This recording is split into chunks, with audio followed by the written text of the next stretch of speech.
Hello everyone, welcome to another one of my Leetcode videos. In this one we'll do today's daily challenge, which is also a hard problem, data stream as disjoint intervals. So hopefully this isn't as hard as yesterday's daily challenge, which was a bit tricky, but let's go over this one. So basically we are going to implement this class, which is summary ranges, where we can add values and we have to get intervals summarizing the values we've added, right? So let's say if we add 1, 2, 3, interval should just be a single interval saying 1 to 3, right? Because these are consecutive. And let's say if we add like 1, 2, and then we add 4 and then 6, this one will be 3 intervals saying like 1 to 2, and then a single interval 4 and a single interval 6. But the moment we add 5, this will become 1 to 2 and 4 to 6, right? And then if we add 3, then this just becomes a single interval 1 to 6. Right, so getIntervals will basically return the summarized intervals of the values we've added, and addNum will add it to our data structure. So what will be our approach to solve this problem? We'll maintain a tree map that will allow us to store our intervals so we can efficiently answer this query, right? So somehow we need to maintain this like set of intervals that are currently present, and then we need to modify that set every time we add a number, right? So why did I say tree map? Because we'll be interested in looking at the closest range to this number we're adding, right? Let's say we had a huge range here. If we're adding 3, we're only really interested in like this area. If there were like 10,000 other ranges here, we don't care, right? Similarly, if we were adding like 50, we'd be interested in the ranges around that area because those are the ranges that would either merge or we need to insert the value as an independent range over there. So let's sketch this out a bit and see how this looks like. So basically we'll be maintaining a list of sorted ranges, right? And why sorted? Because when we are given the value, we need to easily be able to look up like the range that we're interested in, right? So let's say we had something like 1 to 5, 6 to 10, and 15 to 20 already in our map, right? Now there could be a few different cases. Let's say you insert 2. When you insert 2, you see that it's already in the range, so you just do nothing. You don't touch this map, right? But let's say we insert like 11, right? Then we need to know, okay, 11 needs to get merged with this one, right? So we basically need to know what came before this. So we need to know if we should merge it, right? And then let's say if after some insertions, we have a range here that's 13 to 14, right? And then we insert, or sorry, 12 to 13.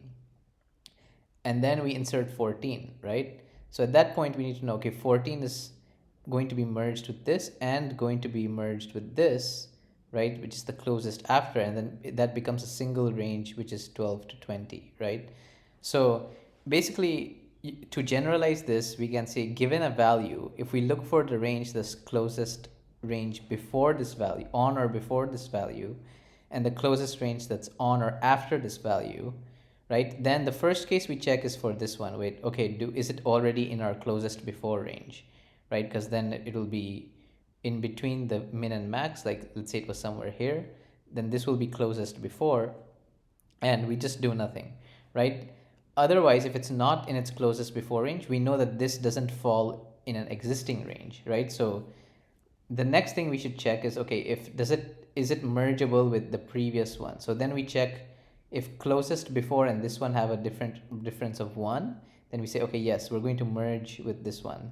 And then we also check the later one, right? So if the closest after like key or the left side of it is equal to 11 plus 1, so let's say in this case closest after is 15 and that's 14 plus 1, then we know that, okay, we also need to merge this and into this one, right? So if we determine that this needs to be merged, we'll remove this and set this to our min. If we determine this needs to be also merged, we'll remove this and set this to our max, right? And min and max will start out here. So if we don't need to remove this, min will be this. And then if this was removed, max will be this. If neither of them need to be removed, then min and max will be this. And then since we already have removed these intervals, at the end what we'll do is we'll just add min and max back into our tree. So that represents the merged interval. So let's code this and see how this looks like. So basically over here, we'll start by initializing our intervals TreeMap. So I've gone ahead and initialized our TreeMap over here, which I set to a new TreeMap in the constructor.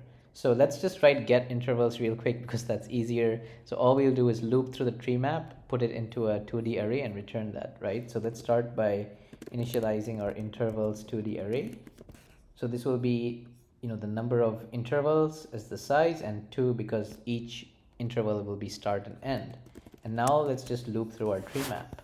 So here we have our loop iterating through all the intervals in the tree map, and then what we'll do is we'll just insert into this intervals array the start and the end. So we'll say intervals at I++.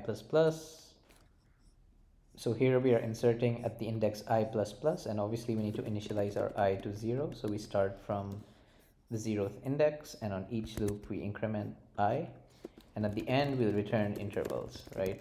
And obviously each array is the key and the value, which represents the start and the end of the interval. So that's simple. Let's get intervals. Now add num, we just need to write the logic that we described earlier. So first let's look for the closest before this value, right?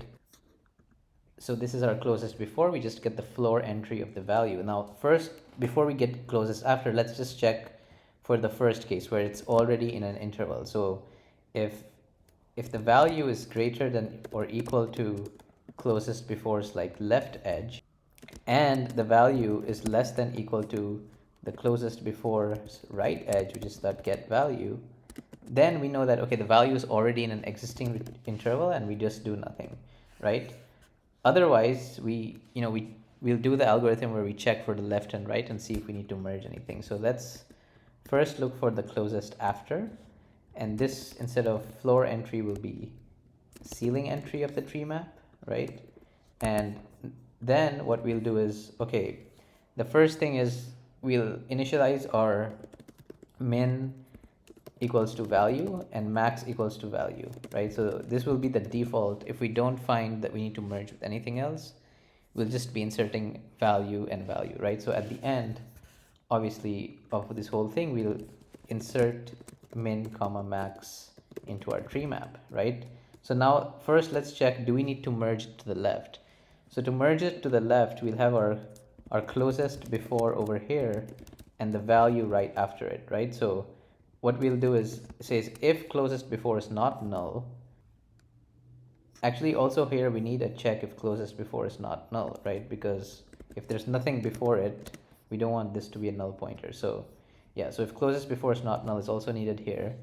And here, if closest before is not null again, and the value of closest before, so we'll say closest before dot get value plus 1 is equal to our new value. So if this interval plus 1 is our value, then what we'll do is we'll update our minimum.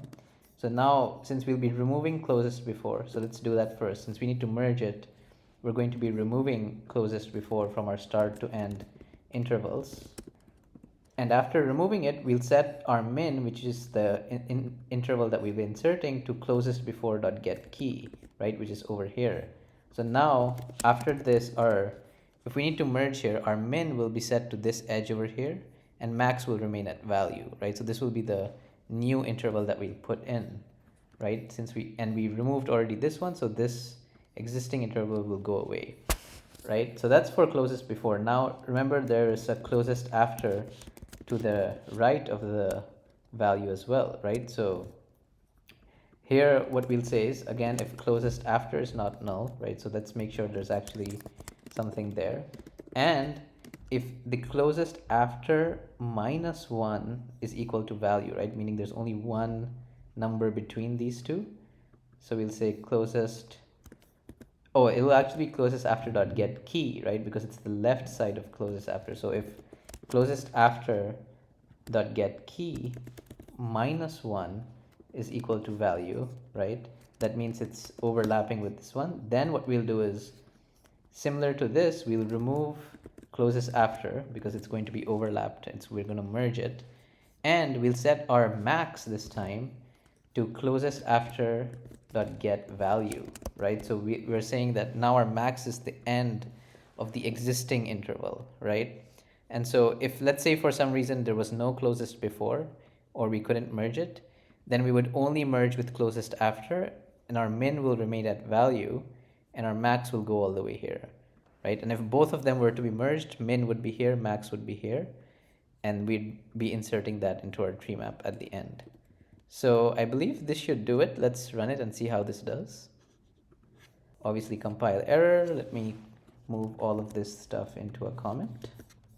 Let's run it again. Another compile error. This should be int. Run it again. All right, accepted. Let's submit. Perfect. It's a good enough solution. Thanks so much for watching. I hope you enjoyed this, and I'll see you in the next one. Cheers.